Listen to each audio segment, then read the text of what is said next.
certains pays de façon plus spécifique. En Ouganda, l'année dernière, la commission de la télécommunication de l'Ouganda, ils ont mis en place un cadre communautaire de licence pour la communauté, pour que la communauté puisse vraiment soumettre un dossier pour avoir leur licence ou utiliser dans les zones rurales. Et ceci est devenu une loi maintenant en Ouganda, mais aussi au Zimbabwe. Et au début de cette année, je crois que c'était en mars, les régulateurs de Zimbabwe ont aussi publié une annonce pour un instrument qui introduit des fournisseurs d'accès Internet communautaires juste pour pouvoir réellement réduire le coût. Donc, c'est seulement $50 pour renouveler la licence. Et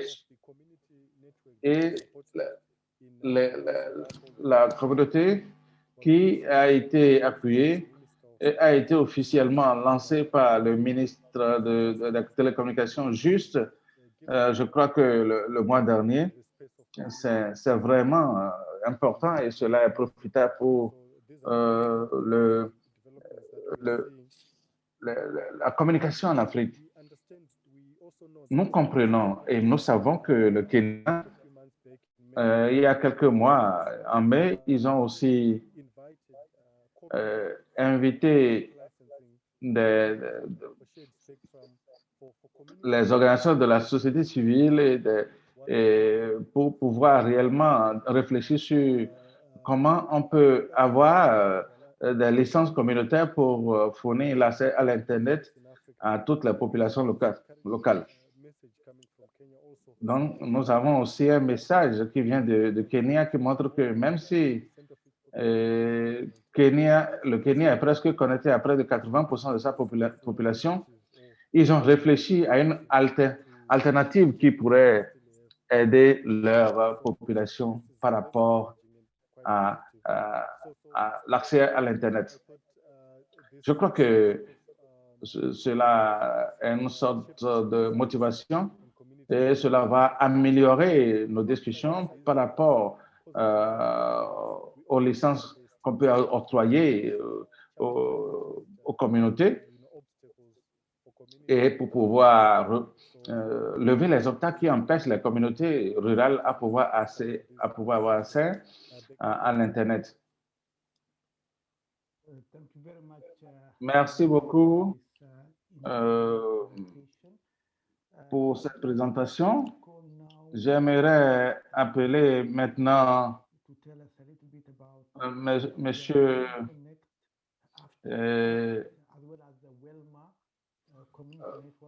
Victor Asante pour nous parler un peu de comment on peut connecter les populations en Afrique aussi. Merci beaucoup, David. Bonjour tout le monde. I'm going to speak in French. Je vais parler en français. Thank you, everybody. Pour pouvoir réellement expliquer ma présentation. I'm Hujage. I am the president of the Sandwich Association, which is the chapter Tanigat, the Senegalese chapter.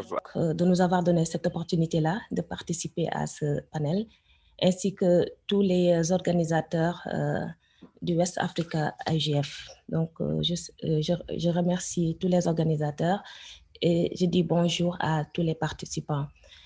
Permettez-moi de partager rapidement mon écran.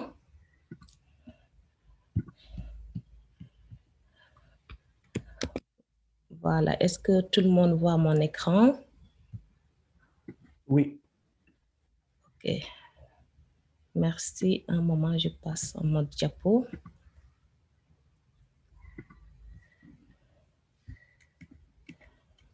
Donc, je vais vous parler de l'expérience de Welma, qui est le réseau communautaire qui a été mis en place par Sentix. Donc, voici l'agenda qu'on va dérouler. Voilà, je vais vous parler du projet global qui s'appelle Women Connect Challenge, qui est un projet de l'USAID, financé par l'USAID, et pour lequel AFTIX avait soumissionné. Et donc, le Sénégal fait partie donc, des pays qui avaient présenté un projet de réseau communautaire depuis 2018. Alors, rapidement, donc le Women Connect Challenge, c'est un projet de mise en place par l'USAID qui permet de mettre en place des approches sensibles aux gens pour connecter les communautés non connectées, les communautés défavorisées en utilisant des modèles de réseau communautaire. Donc, le but de ce projet, c'est de renforcer les capacités des femmes. Bon, vous allez nous permettre de faire focus sur les femmes parce qu'il s'agit de Syntix. Donc, de renforcer les capacités des femmes à mettre en place des réseaux et afin de fournir une connectivité à des communautés défavorisées. Pour notre projet, il s'agit du Sénégal, du Kenya, du Maroc et de la Namibie. La connectivité sera sous forme d'accès à Internet. Donc, on fournit l'accès à Internet. Ça peut être l'accès aux services de téléphonie mobile et à des outils et services numériques, c'est-à-dire des plateformes qui doivent être développées. Alors, le Women Connect Challenge pour l'équipe de AFTIX, c'est le board de AFTIX composé des 5 que vous voyez sur la photo là. Il s'agit de Dorcas Mutoni du Kenya, de Irene du Kenya, de Nodumo également de la Mozambique, de Houda du Maroc et de moi-même du Sénégal qui avons travaillé sur le projet de soumission. Mais en particulier, Nodumo et Dorcas ont vraiment fait un travail de fond parce qu'il fallait soumettre des documents en anglais et tout. Donc, ce projet-là compte actuellement 3 phases. La première phase, c'était lancé depuis 2018 et ils ont sélectionné 9 structures, dont AFTIX. Pour la deuxième phase, elle a été lancée en 2019. Ils ont sélectionné 3 structures. Et pour la troisième phase, c'est la phase qui est d'ailleurs en cours. C'est lancé depuis 2020 et il y a eu 4 gagnants, dont AFTIX. Donc, AFTIX n'a pas été sélectionné pour la deuxième phase. Donc, si vous voulez plus d'informations sur le projet Women Connect Challenge de l'USAID, vous pouvez aller sur le site web Women Connect Challenge. Alors, parlons maintenant de Welma. Welma, c'est un nom qui a été proposé et choisi par Adamaka, qui est notre project coordinator. Donc, pour chaque pays, on a un coordinateur de projet. Donc, pour le Sénégal, c'est Adamaka. D'ailleurs, c'est elle qui devait faire cette présentation-là, mais puisqu'elle est empêchée, je me permets de faire la présentation puisque j'ai suivi le projet avec elle. Alors, Welma, elle a utilisé Women Empowerment, Leadership and Management by Access. Et ce qui est génial, c'est que Welma, dans sa langue à elle, le Pulaar, ça signifie faire quelque chose qui te plaît, qui t'attire, qui séduit. Donc, elle a essayé de trouver un mot qui puisse avoir une signification sur sa langue locale et en même temps essayer de trouver des acronymes en anglais. Donc, Welma, c'est quoi? C'est un projet de réseau communautaire sur une population localisée à Cambérène. Cambérène, ça se trouve dans la région de Dakar et compte plus de 50 000 habitants, composés majoritairement de femmes et de jeunes. Donc, dans le cadre de ce projet, nous avons identifié les associations de femmes et de jeunes filles qui sont dans les domaines de la transformation de produits agricoles, halieutiques et de l'élevage, mais également qui sont dans les métiers de la restauration, de la couture, de la coiffure et de la microfinance. Donc, en regroupant toutes ces associations-là, on a su bâtir une communauté, en tout cas au niveau de Cambérène, sous le lead de Adamaka. Donc, ce réseau communautaire-là permet de créer un lien entre ces femmes et ces jeunes, et à terme, il permettra de regrouper ces femmes autour d'une entité commune qui servira de renforcer leurs capacités, parce que sur le plan formation, on a eu à réaliser des formations pour les jeunes, pour les femmes, mais aussi leur permettre d'avoir la visibilité pour pouvoir écouler leurs produits, parce que, je dis ils parce que c'est les jeunes et les femmes, ils s'activent donc dans des domaines qui sont vraiment porteurs, mais par manque de visibilité, souvent, ils n'arrivent pas à se faire connaître sur Internet ou bien ils n'arrivent pas à écouler rapidement leurs produits. Donc, c'est ça l'objet de Welma.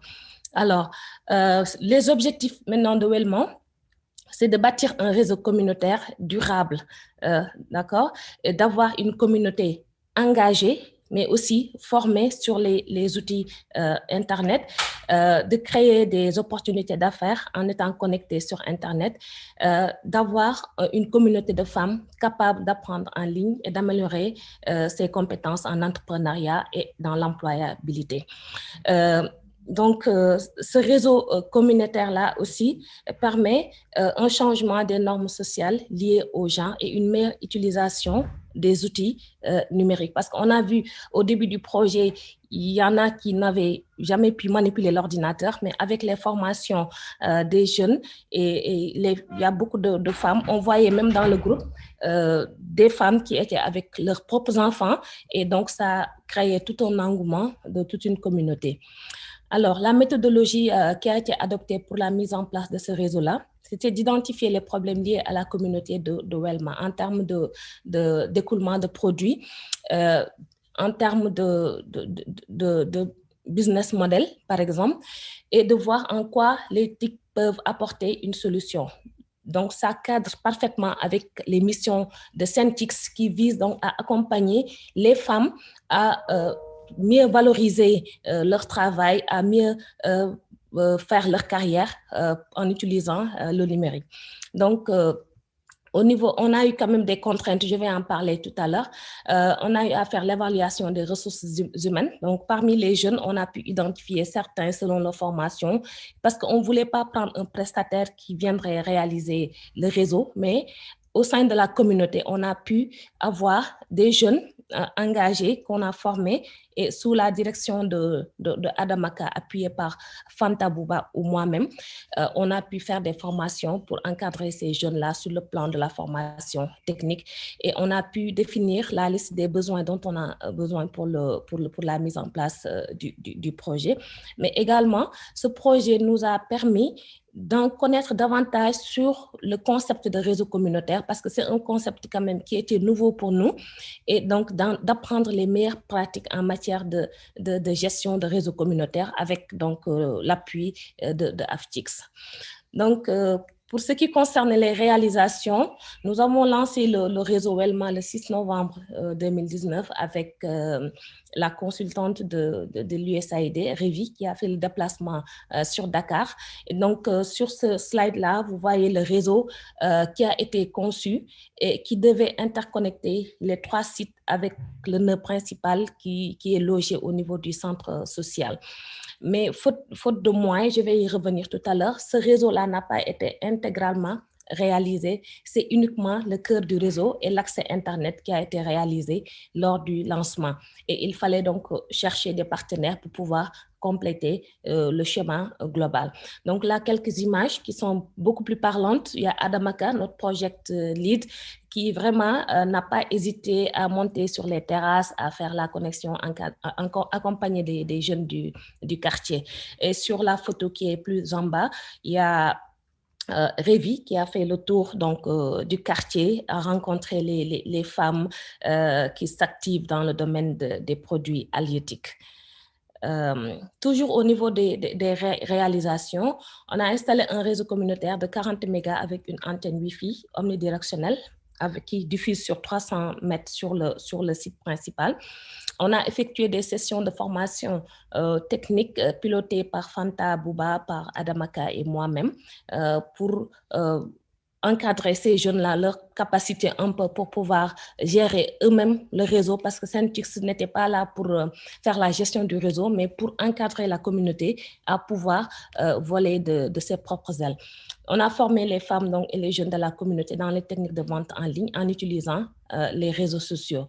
Donc, à ce jour, Welma regroupe toutes les associations de femmes de la communauté de Cambérène avec plus de 300 membres. Donc, pour terminer, donc, je vais en venir aux perspectives. Notre objectif est de couvrir toute la zone géographique de Cambérène. Donc, nous devons étendre le réseau en ajoutant des antennes relais dans les différents sites déjà ciblés. Donc, les 3 sites que je vous ai montrés dans le network diagram. De renforcer la capacité des jeunes pour le maintien à la gestion du réseau communautaire afin de garantir la durabilité. Voilà, pour que le réseau puisse être porté, géré par la communauté de Welma. De développer une plateforme de vente en ligne pour les femmes de la communauté de Welma. Développer un plan d'affaires aussi permettant de rendre le réseau communautaire plus durable, parce que je ne veux pas en parler, lors des discussions, on va parler des difficultés rencontrées, mais le principal en tout cas, point de blocage, ça concerne ce point-là. Comment faire pour avoir, c'est-à-dire pour avoir la pérennité sur ce projet-là. De rechercher des partenaires locaux et internationaux pour appuyer les formations et prendre en charge la mise en place du réseau étendu à d'autres sites, mais également de prendre en charge la fourniture d'accès Internet, parce que ce n'est pas évident. On a voulu travailler avec des opérateurs, des FAI, mais ce n'est pas un concept qui est encore connu. Ils pensent que voilà, on est là pour leur prendre un peu sur leur business, alors que tel n'est pas le cas, parce que ces communautés-là sont des communautés défavorisées, encore une fois, qui n'ont pas peut-être les moyens de prendre une connectivité Internet tous les mois. Donc, le fait de bâtir ces réseaux communautaires-là pourrait permettre d'avoir le maximum de personnes sur Internet sans avoir à débourser des sous. Comme on le sait, dans nos pays, la connectivité coûte parfois cher pour certains. Donc, en Nota-Bene, nous avons prévu de relocaliser notre réseau de cœur dans la maison des femmes de la communauté, puisque la plupart des femmes se retrouvent au niveau de cette maison des femmes. On s'est dit pourquoi ne pas relocaliser le cœur du réseau et puis garder le cœur actuel comme un site secondaire. Voilà ce que je voulais partager rapidement. Je vous remercie de votre aimable attention et lors des échanges, on va revenir sur plus de détails. Merci David, je vous rends le micro.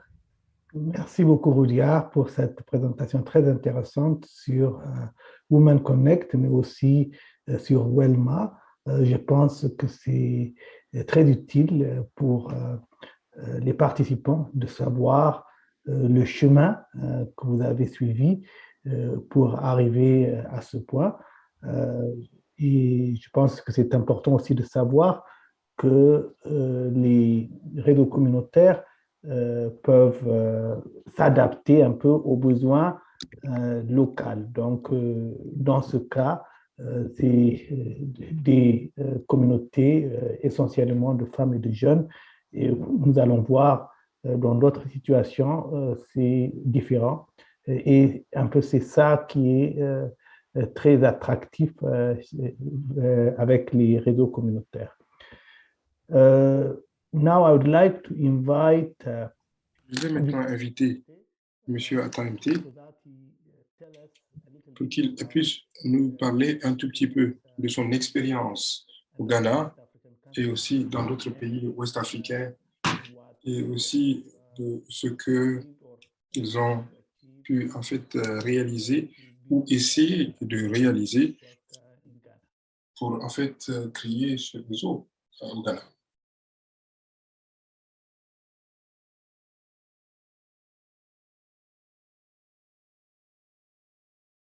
Victor,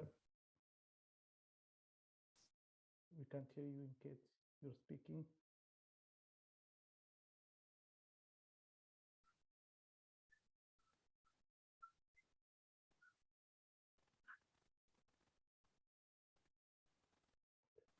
Victor, are you there?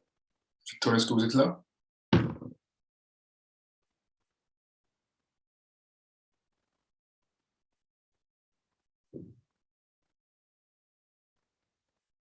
Victor.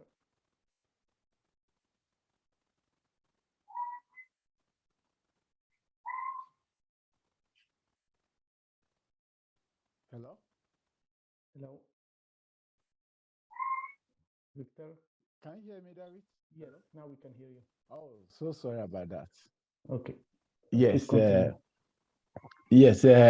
Good morning once again to Dawit and then the rest of.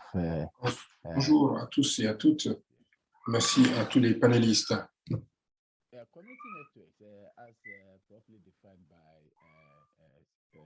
En fait, le réseau de communauté, comme il a été défini, au Ghana, nous n'avons pas de réseau communautaire en ce sens, au sens strict du terme. Ce que nous avons plutôt, ce sont des initiatives privées qui jouent ce rôle pour essayer d'élargir la connectivité dans ces communautés qui sont en fait privées de connexion. Donc, je vais plutôt en fait parler des expériences d'un réseau en particulier qu'on appelle Step Network. C'est eux qui l'ont en fait initié et nous avons été associés.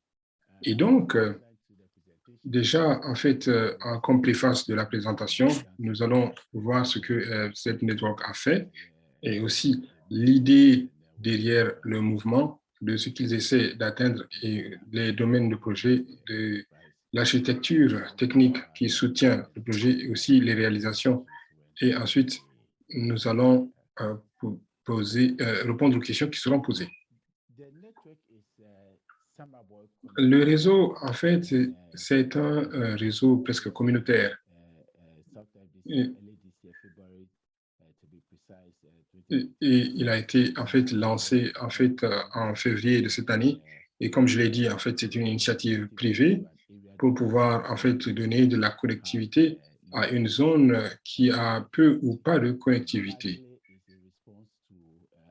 Il s'agit principalement en fait d'une réponse aux problèmes de connexion dans la communauté. C'est une communauté internationale intéressante parce que si vous regardez la population dans cette communauté, on parle de 30 000 personnes presque, à l'exception bien sûr des 20 communautés qui sont en fait réunies dans cette zone particulière.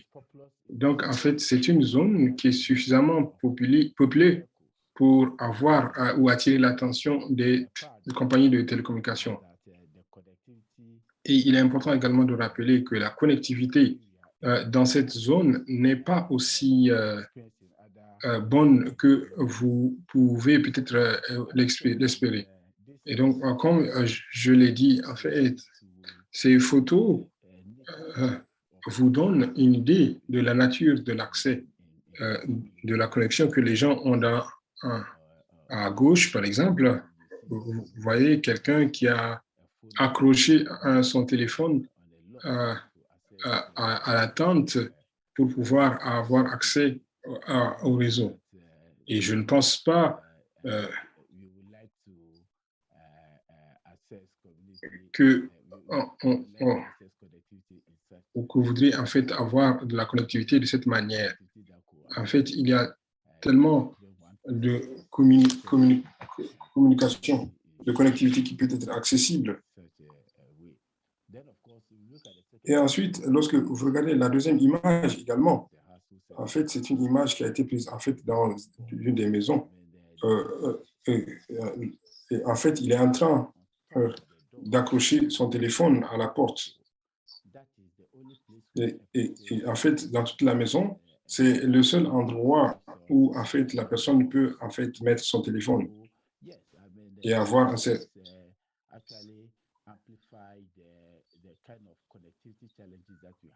Et donc en fait cela montre en fait les types de problèmes de connectivité que vous avez en fait. Donc en fait il ne s'agit pas d'une zone reculée typique. Il s'agit en fait d'une communauté qui a près de 30 000 personnes et aussi des entreprises de petite et moyenne taille en fait, dans cet environnement. Donc, en fait, qu'est-ce que en fait, nous essayons de faire avec StepNet à travers une initiative privée qu'ils ont commencé? Il s'agit en fait d'améliorer la connectivité Internet dans cette zone. Mais également, comme je l'ai dit, en fait, il y a 20 communautés dans cette zone et ces communautés sont en fait exclues au sens large.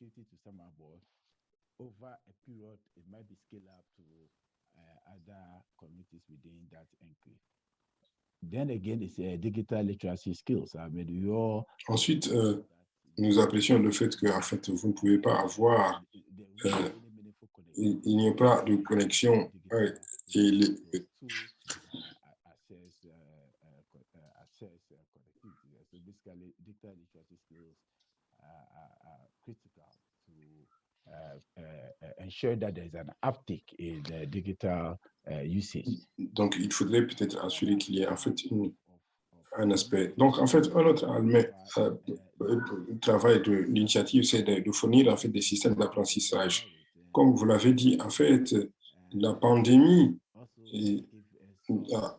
nous a donné en fait un aperçu de l'avenir. Et les écoles ont été fermées pendant pratiquement un an. Les écoles dans les zones urbaines ont pu en fait fournir des cours. Les écoles dans les zones urbaines ont pu continuer à fournir des cours en fait grâce à la connectivité. Maintenant, dans les zones rurales où il n'y a pas de communauté et connexion, alors comment est-ce qu'ils ont pu en fait survivre et la plupart d'entre elles en fait ont été coupées du monde. Pas parce qu'en fait ils ne voulaient pas, parce qu'en fait il n'y a pas de connectivité. Il y a d'autres facteurs également. En fait, c'est principalement parce qu'il n'y avait pas de connectivité dans ces zones. Et donc, un des objectifs de cette entreprise, c'est de veiller à ce que, en fait, ils fournissent en fait un système d'apprentissage virtuel pour qu'en temps de besoin, en fait, ils peuvent se baser sur ce système pour qu'un enfant, où qu'il soit, ne soit pas déconnecté du système académique et du programme. Et donc, il s'agit en fait du projet de la communauté. Donc, en fait, il y a Samaboy, en fait, c'est la communauté qui en a profité. Il y a près de 20 communautés qui en ont profité au total. La plupart de ces communautés sont des communautés très actives, avec des entreprises, avec des petites et moyennes entreprises. Et ces entreprises ont besoin d'une connectivité minimale. Et voici en fait l'architecture technique qui a été développée par SNET Network pour soutenir le projet. Il s'agit en fait d'un réseau de point à point. Malheureusement, en fait, je ne peux pas entrer dans les détails par rapport à l'aspect technique. Mais ce que je peux dire, c'est que c'est un projet de point à point. Et si vous regardez par exemple à droite, en fait, il s'agit d'une vidéo de Google, ou plutôt une image Google de la communauté. Et voici donc les éléments physiques qui ont été fournis pour pouvoir soutenir en fait le projet. Vous avez par exemple un serveur et ensuite vous avez certains qui sont montés sur des bâtiments hauts et pour lesquels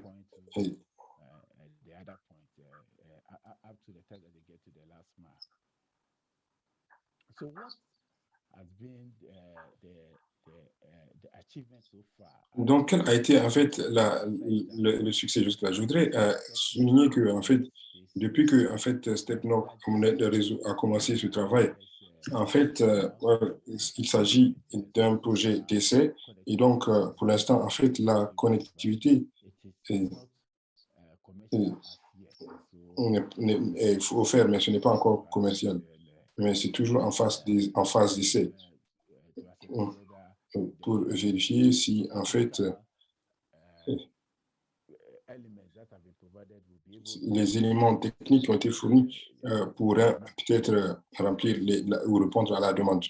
Et donc, jusque-là, en fait, il s'agit simplement en fait d'un élément bref de la situation que nous avons pour l'instant vue. Les activités, les utilisateurs actifs jusqu'à hier, en fait, sont nombreux. En fait, ce sont des gens qui ont profité du service gratuitement. Hier, en fait, nous avons jusqu'à 30 personnes qui ont... Excusez-moi, en fait, je suis en train d'utiliser des données différentes. à la date d'hier, en fait, nous avons eu 30 ou 35 personnes en ligne jusqu'à près de minuit qui avaient en fait accès au service. De manière, principalement parce que en fait, il s'agit d'un service gratuit. Donc, vous êtes limité à 65 personnes et pour pouvoir en fait profiter des services. Et jusqu'à ce que les services deviennent commerciaux, en fait, pour couvrir d'autres domaines. Donc, en fait, la plateforme d'apprentissage virtuel dont j'ai parlé, il s'agit de la plateforme d'apprentissage virtuel par le réseau pour fournir, en fait, un apprentissage virtuel aux étudiants dans cette zone. Je voudrais également indiquer que, en fait, il y a des Samatex, par exemple, qui est une grande entreprise. Et en fait, où ils sont logués, en fait, c'est une zone qui n'est pas connectée du tout. Donc, en fait, ce que SnapNet a fait, c'est, en fait, il pourrait être la région qui va profiter du réseau communautaire. Et il s'agit ici du système de paiement qui a été conçu et on s'attend à ce que les risques qui ont été indiqués, au moins pour ce qui est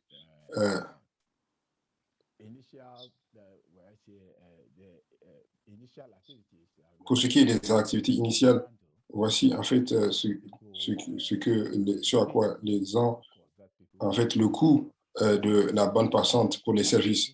Et nous reconnaissons bien sûr que en fait, c'est une zone semi-rurale. Et donc, en fait, le coût ne peut pas être trop élevé parce qu'en fait, cela pourra ne pas les inciter pour utiliser les services. Donc, quels ont été certains des défis? Comme je l'ai dit, en fait, il s'agit d'un projet pour l'instant qui est gratuit et la période d'essai, le coût pour SnapNet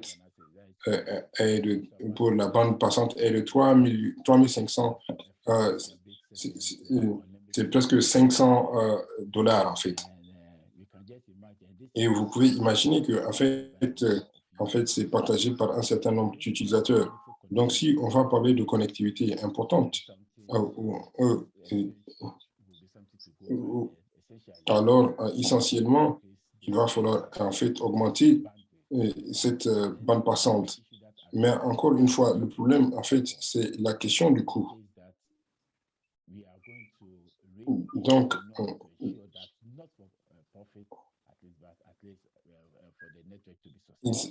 en fait, les prix vont être augmentés, pas pour des raisons de profit, mais pour en fait maintenir la connectivité sur la durée. Nous avons également eu des problèmes d'électricité et cela a été résolu grâce à des UPS. Donc, c'est un des défis auxquels nous avons dû faire face. Et également, c'est très courant dans beaucoup de zones reculées parce qu'en fait, en général,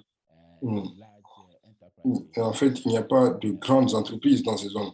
Donc, la situation de l'électricité n'est pas très stable. Mais il y a aussi des défis avec les ISP parce que beaucoup de ces ISP voient ces zones comme des zones qui ne sont pas profitables pour elles. Donc, en fait, les services dans ces zones ne sont pas forcément en fait de bonne qualité. Et cela affecte également en fait ceux qui dépendent de ces ISP. Donc, en fait, il y a des inadéquations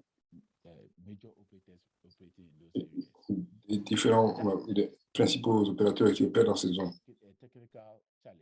Il s'agit d'un défi technique, mais il y a également en fait un autre défi émergent. Lorsque en fait le réseau SnapNet engage les opérateurs, un des opérateurs par exemple, pour fournir en fait la bande passante pour leurs activités,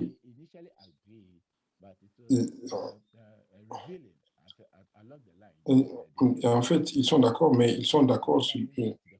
Mais ils se sont rendus compte qu'en fait, la communauté a près de 30 000 personnes. Et ce, en soi,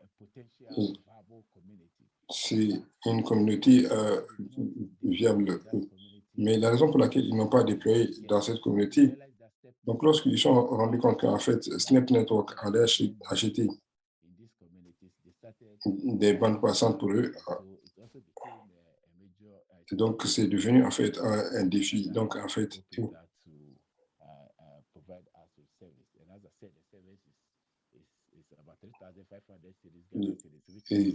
donc 3000, en fait, on parle de $800 pour, en fait, pour 5 mégabits par seconde. Qui sont les partenaires qui soutiennent cette intervention? Donc, comme nous l'avons dit, en fait, il s'agit d'une initiative purement privée à l'heure actuelle. Et là, donc, l'entreprise potentielle, c'est Somates. Et il s'agit en fait d'une union et qui opère dans le cadre de l'entreprise Somates. Et en fait, ils ont exprimé une volonté à travailler en partenariat. Mais en fait, le soutien qu'ils ont l'intention de fournir n'est pas quelque chose qui va en fait rendre les opérations durables. Donc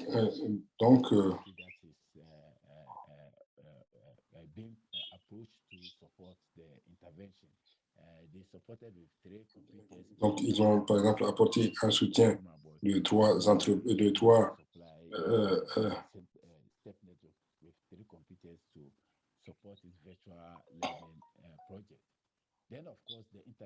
et ensuite, il y a la société d'Internet. C'est quelque chose que nous allons discuter peut-être après cet appel en aparté. Mais je voudrais dire qu'en fait, la société Internet a été d'un soutien considérable pour le ISOC du Ghana et l'équipe du Ghana en avançant des fonds pour notamment la création d'un réseau communautaire au Ghana. Il n'y a pas de réseau communautaire au sens du terme. Nous n'avons pas en fait ce type de...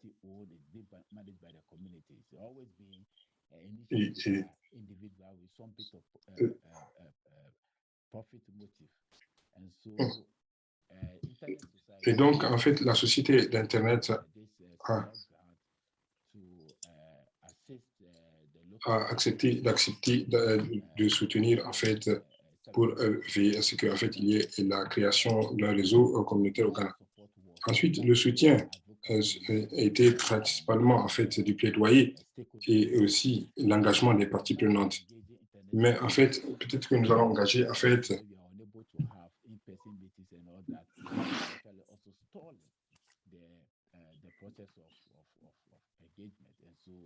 et donc, en fait, nous sommes très probablement, en fait, nous allons revenir à Internet Society pour qu'en fait, les fonds qu'ils donnaient soient donnés à Step Network pour pouvoir booster leurs opérations et aussi veiller à ce qu'ils puissent en fait opérer comme réseau communautaire et puissent fournir des services aux zones rurales où ils sont en train d'opérer actuellement.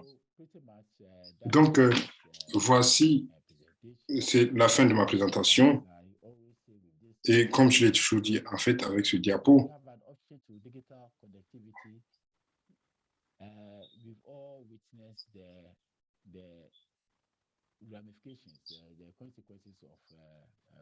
the pandemic. I mean, since last year till now, we are still not out of the woods.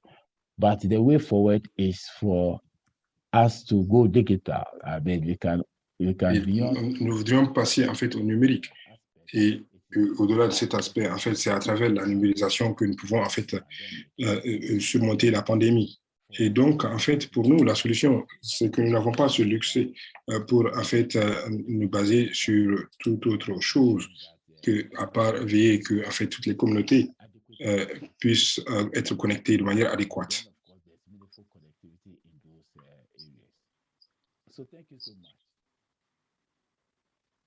Merci beaucoup.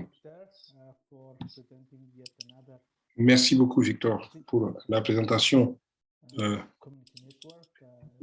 d'un réseau communautaire où vous nous avez expliqué qu'en fait, il y a une approche qui pourrait impliquer beaucoup plus le secteur privé et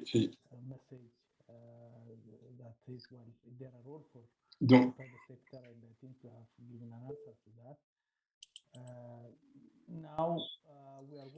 maintenant, nous allons en fait passer et continuer avec les défis. Vous avez mentionné des défis que vous avez rencontrés au Ghana. Oudia, est-ce que vous pouvez peut-être nous parler des défis que vous avez rencontrés?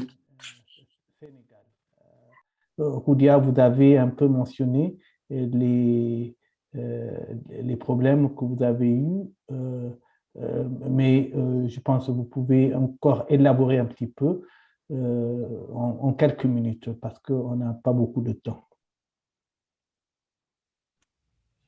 Merci beaucoup, David. Alors, par rapport aux difficultés rencontrées dans la mise en œuvre du projet, nous avons essayé de chercher des partenaires locaux parce que le projet a été financé, comme je l'ai dit, par l'USAID. Et Aftix aussi a pris en charge certains frais, de même que Centix. Par contre, les partenaires locaux qu'on avait ciblés, les opérateurs, évidemment, puisque c'est eux qui fournissent la connectivité, l'ADIE, l'Agence de l'informatique de l'État. Il y a une question qui demande si on s'est rapproché du fonds du FD Sud. Non, pas le FD Sud. On avait ciblé les FAI, les fournisseurs d'accès Internet. Et malheureusement, et certaines structures qui évoluent dans le domaine du numérique, je ne veux pas citer de nom, à qui on avait adressé des courriers pour pouvoir obtenir un appui en matériel, ne serait-ce que des antennes pour étendre le réseau, etc. Mais on n'a pas eu de support au niveau local. Donc ça constitue un principal frein du projet. Et même l'accès Internet qu'on a pu avoir, c'était juste sur la durée du projet, quand on a fait le lancement au mois de novembre 2019, 6 mois après, il fallait vraiment trouver un autre moyen de fourniture d'accès parce que le projet devait être clôturé, la phase 1. Alors là, nous sommes partants pour la 3e phase. On espère qu'avec cette 3e phase, on va essayer de chercher plus de partenaires locaux pour pouvoir nous appuyer. Mais je pense que le principal souci, c'est que les opérateurs pensent qu'on leur prend une part de leur business. Donc, c'est un modèle qui n'est pas très, très bien encore connu au Sénégal. Et je pense que ce serait bien que des structures comme ISOC puissent faire des panels, des sessions de ce genre pour sensibiliser les opérateurs parce que ce qu'on veut, c'est que tout le monde soit connecté à un prix vraiment raisonnable ou bien même pour les couches défavorisées, qu'on puisse leur permettre de se connecter en ne pas avoir à payer un coût. Donc voilà la principale difficulté à laquelle on est confronté. Et nous espérons qu'avec la phase 3, on va pouvoir y remédier. Merci. Merci, Roudia. Je pense maintenant je vais inviter Berengaï pour qu'il nous présente un peu maybe I will switch to English so that Berengaï can follow.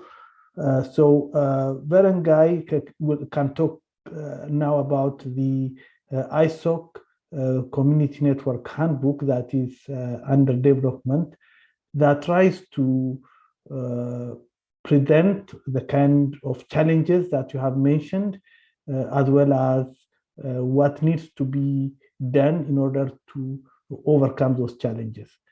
Berengaï, you have the mic. Thanks, David. I hope you can hear me clearly. Yes, we can. Okay, good. Let me just quickly share some slides so that I put the discussion into one moment. Just bear with me.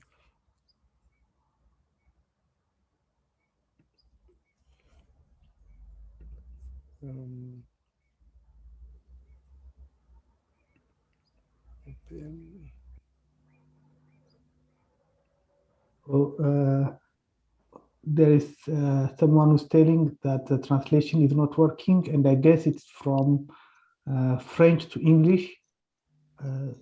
Interpreters. Est-ce que vous m'entendez? Est-ce que les francophones m'entendent? Looking in the chat to see the interpreters are still around to reassign. Kindly bear with us 1 minute. Okay, good. David, can I move? Testing. Can you hear the English? I can. Yeah, is the French Testing, interpretation? testing. Can you hear English? Vous entendez? And French speakers hear the interpretation? Oui, D'accord, donc on peut continuer. Can the English speakers hear? English interpreters? Yes, we can hear. Okay, good. Then let's continue. Okay, thanks, David. Yeah, I'll quickly just talk Je about. vais rapidement parler de cette solution ou bien cet outil que nous avons utilisé pour pouvoir réellement régler le problème. Et je vais rapidement faire cela pour que nous puissions avoir un peu de temps pour pouvoir avoir d'interaction. Par rapport aux préoccupations que mes collègues ont mentionnées, la manière dont les réseaux communautaires sont structurés, c'est différent dans les différents pays, les différentes régions, et cela aussi dépend pour le moment. Parfois, c'est difficile de voir comment on peut suivre un exemple de ce qui existe dans un autre pays. Vous allez voir peut-être que dans certains pays, la structure pourrait avoir une organisation privée. Et dans certains pays, on pourrait voir que c'est des organisations non gouvernementales qui sont en charge de cette solution. Et à la fin de l'année passée, on a décidé de concevoir ce qu'on appelle la préparation pour la disponibilité. Et on a conçu un outil, une boîte d'outils pour pouvoir réellement utiliser, pour pouvoir essentiellement évaluer, pour que avant que vous ne rentrez dans un système de réseau communautaire, on doit pouvoir vérifier un certain nombre d'éléments qui pourraient vous permettre réellement de commencer sur les procédures pour pouvoir concevoir ou bien mettre en place un réseau communautaire. Donc, voici ce que nous avons pu concevoir, c'est identifier les acteurs clés pour pouvoir évaluer si la communauté et ses partenaires sont vraiment prêts pour mettre en place un réseau communautaire. Et je crois qu'en Afrique de l'Ouest, à partir des présentations que j'ai suivies de nos collègues, il y a très peu de pays qui ont une initiative. Et les réussites que nous avons dans notre région, c'est peut-être du Nigeria, et qui ont pu vraiment mettre en place des réseaux communautaires. Et nous espérons que cela va réellement prendre dans les autres pays. Et la communauté, au sens le plus large, doit réellement frapper à la porte pour que les politiques de régulation sont vraiment favorables à cet état de choses. Et cela va assurer la durabilité de la chose. Et nous avons déjà mis en place une fiche d'évaluation de la disponibilité des populations pour réellement recevoir ou pour la mise en place de ce genre d'outils. Et ceci est composé de 4 documents. Il y a un document de travail qui pourrait orienter tous ceux-là qui sont partenaires, qui voulaient réellement rentrer dans le processus. Il y a aussi des outils qui vérifient la viabilité financière du projet pour les communautés, parce qu'il ne faut pas juste mettre en place des réseaux communautaires juste pour la forme. Voilà les 6 éléments que nous avons soulignés dans le document qui est élaboré. Il y a d'abord la communauté, la fonction et les services de réseau communautaire. Comment est-ce que cela est structuré dans les différents compartiments de l'Afrique et les cadres de télécommunications, aussi bien pour le service, le réseau et pour le spectre. Et quatrièmement, nous avons aussi mis en place un dispositif pour passer en revue les considérations techniques du réseau. Par exemple, le genre d'équipement, comment est-ce qu'on va pouvoir les acheter, et éventuellement aussi la couverture. Et aussi les structures et les partenariats organisationnels pour pouvoir voir en termes de stratégie de la durabilité en quoi cela pourrait être profitable pour les populations. Et finalement, nous vérifions la viabilité financière du projet. Par rapport à la communauté, voici, quand nous parlons de communauté, nous essayons ici de voir, de définir le rôle que la communauté doit jouer dans la mise en place de réseaux communautaires. Des communautés dans lesquelles peut-être on a déjà des projets qui ont réussi, qui deviennent des porte-parole et des champions pour pouvoir porter le projet. Quand nous regardons les services et la fonction de réseau communautaire, nous regardons aussi la proposition en termes de valeur ajoutée pour la communauté. Et quels sont les rôles spécifiques que la communauté doit jouer. Et dans certains cas, parfois, nous voyons qu'il y a des communautés qui sont vraiment disposées à pouvoir déjà accueillir parfois les cas qui ont été mentionnés.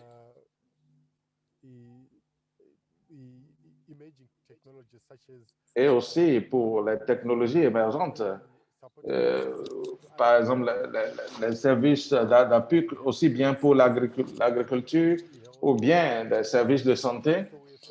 Donc, nous avons vu des exemples que nous avons documentés pour que le réseau communautaire soit vraiment utile à la communauté. Et, si nous voulons réellement la durabilité de ces projets. Par rapport au cadre, nous vérifions quels sont. Est-ce que vous pouvez résumer en 2 minutes, parce que nous puissions avoir de temps pour les questions des autres intervenants. Par rapport, je crois que la question que nous étudions, c'est la politique et les cadres juridiques existants par rapport au partenariat et aux structures organisationnelles. Nous devons savoir que l'organisation est régulièrement enregistrée dans le pays et bien sûr pour la durabilité financière, ça doit être vraiment clair. Voici les préoccupations que nous couvrons quand nous prenons en compte, quand nous voulons étudier ou bien les difficultés auxquelles les structures ou bien les communautés pourraient faire face si on veut parler de réseau communautaire. Je crois que si éventuellement les gens ont des questions, cela pourrait nous être utile par rapport à ma présentation. Merci beaucoup, Danangai. Ce document est vraiment important parce que cela répond à beaucoup de préoccupations, les préoccupations que tous les réseaux communautaires pourraient avoir à être confrontés.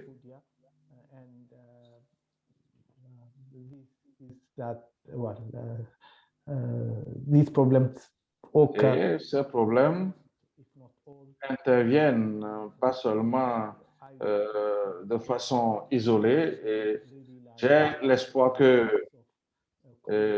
nous aurons toutes les dispositions nécessaires pour avoir ces documents, les faire traduire et pour nos populations.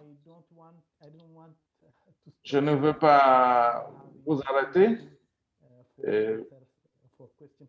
pour la question et la réponse. Je crois que vous avez des possibilités de poser des questions aux panélistes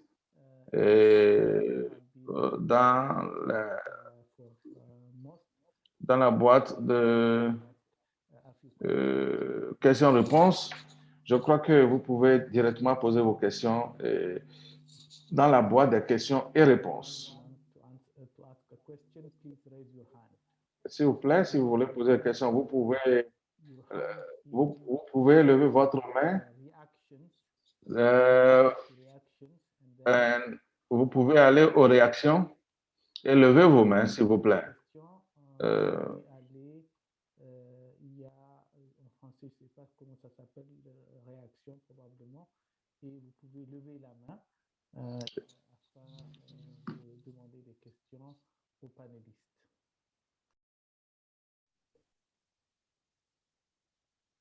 Hello, David. Yes.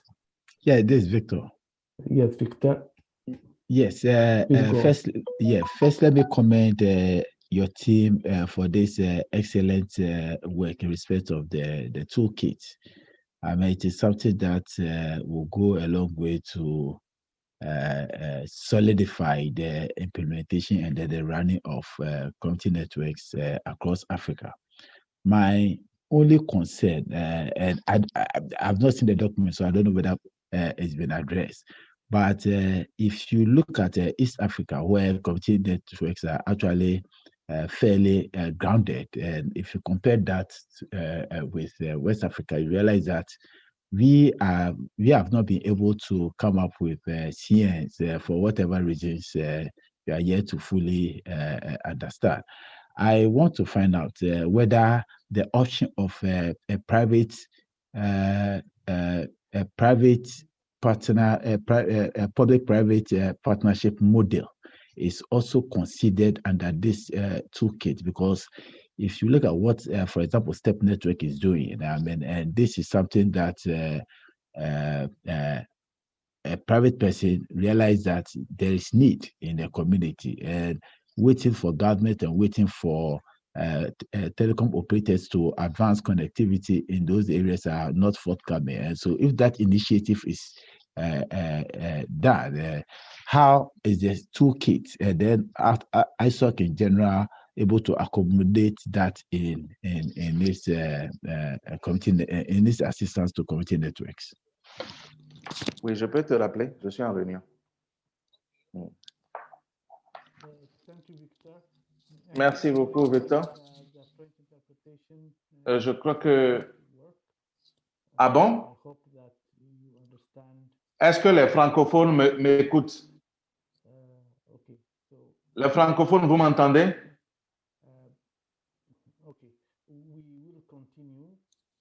Est-ce que les francophones m'entendent?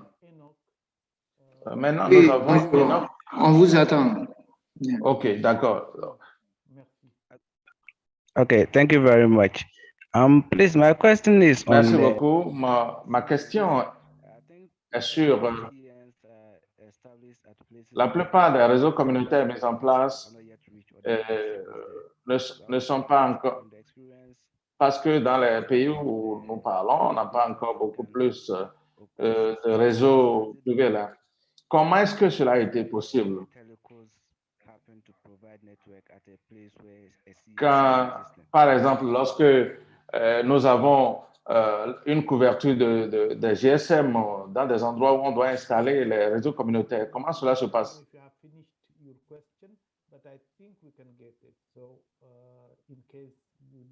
Si vous avez pu finir votre question, je crois.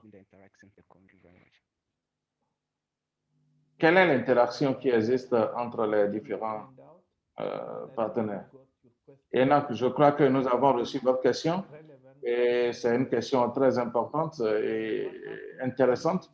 Ce qui se passe, c'est que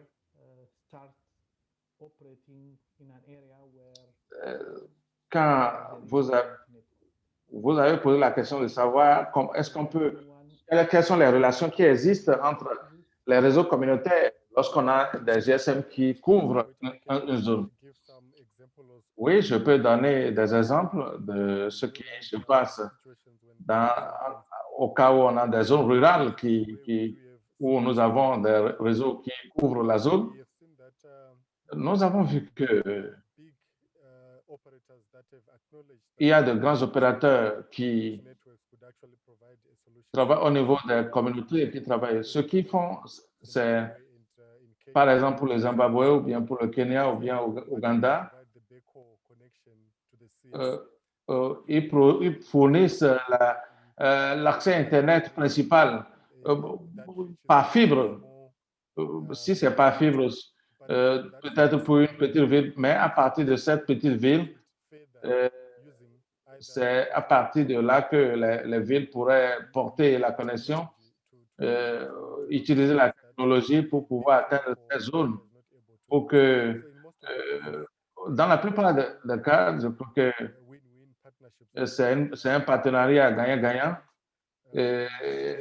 Qui ceci, à cause des implications des coûts, parce que les grands opérateurs, plus spécifiquement au Zimbabwe, ils ont leur manière d'utiliser, de concevoir un certain nombre de choses pour la responsabilité sociétale de leurs entreprises.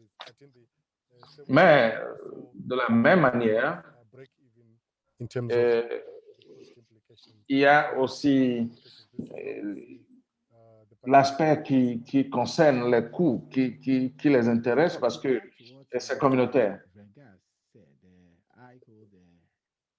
À partir de ce que Wangan a dit, je me dis que si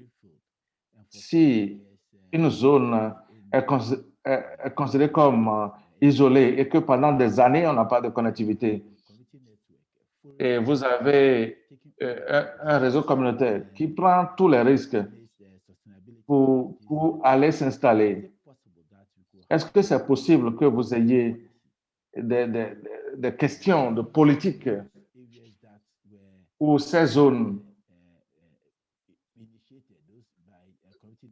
qui ont les communautaires qui initient ces choses qui pourraient bénéficier d'appui des réseaux GSM qui existent,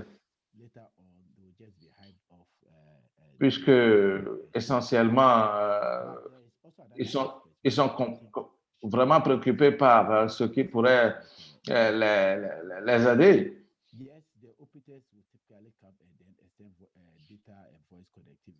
Je crois que il y a d'autres activités que les communautés, les activités, les réseaux communautaires peuvent couvrir. Par exemple, l'inclusion digitale. C'est seulement des réseaux communautaires qui peuvent aider les populations rurales à réellement atteindre ces objectifs. Cela dépend de comment ils sont actifs en termes de l'utilisation du numérique. Et,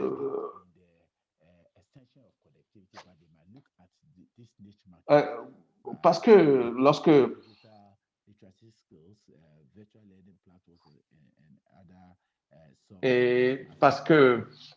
lorsque les associés ne s'entendent pas, ce ne serait pas bien. C'est pourquoi on associe les GSM pour réellement s'impliquer dans ces activités au niveau où ils sont vraiment présents.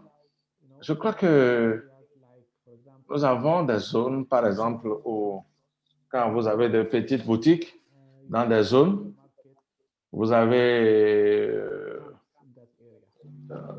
lorsque vous avez des difficultés dans des zones, par exemple, est-ce que par exemple, dans la plupart des cas, ils trouvent des moyens et ils ont leur propre niche de clientèle. Et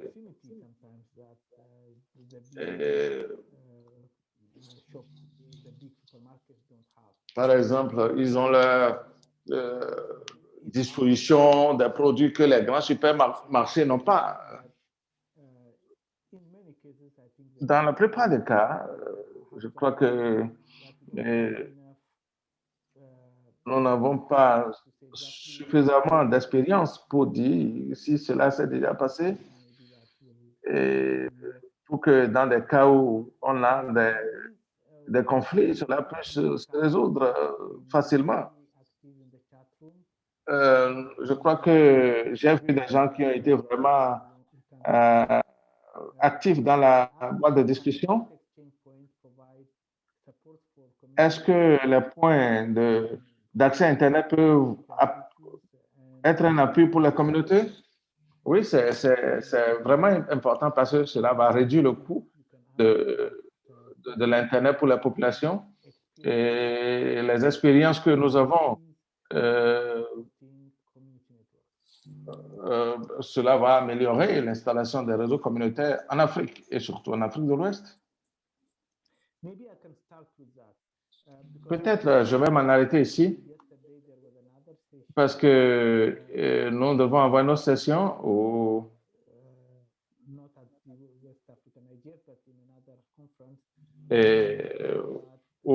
j'ai entendu que en Géorgie, qui est une partie de l'ancienne l'Union soviétique,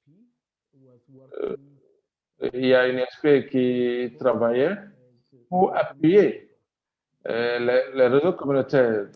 En définitive, il doit avoir une disposition, une capacité technique pour pouvoir réellement atteindre plus de personnes. Parce que, naturellement, ce sont des partenaires. Ils peuvent ne pas être aussi proches que cela se doit, mais ils peuvent quand même collaborer. Et cela pourrait vraiment aider la communauté.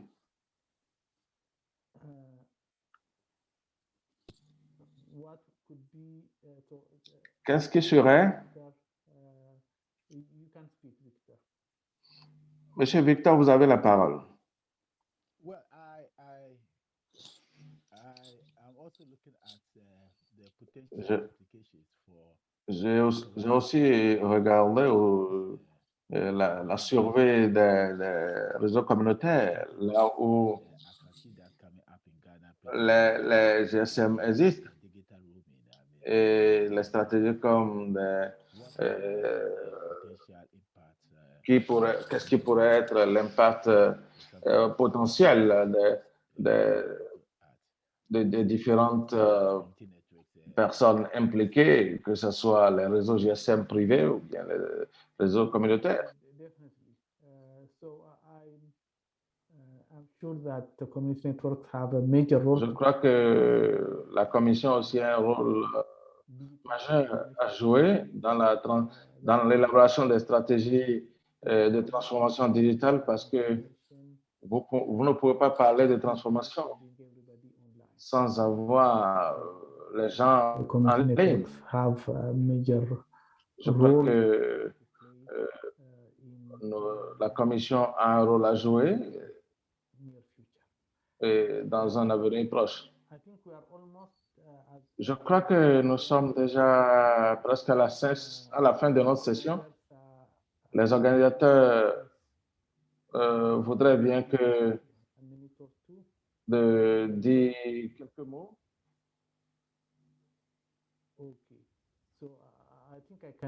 Je crois que nous pouvons clôturer cette session.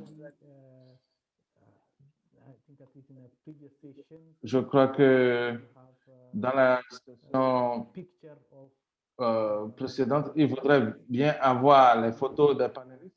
Je ne sais pas si Victor, Berangay et les autres, vous pouvez allumer vos caméras pour que les gens puissent prendre votre photo. Les panélistes voudraient bien allumer les caméras pour qu'une photo puisse être prise pour tous les panélistes qui ont participé à ce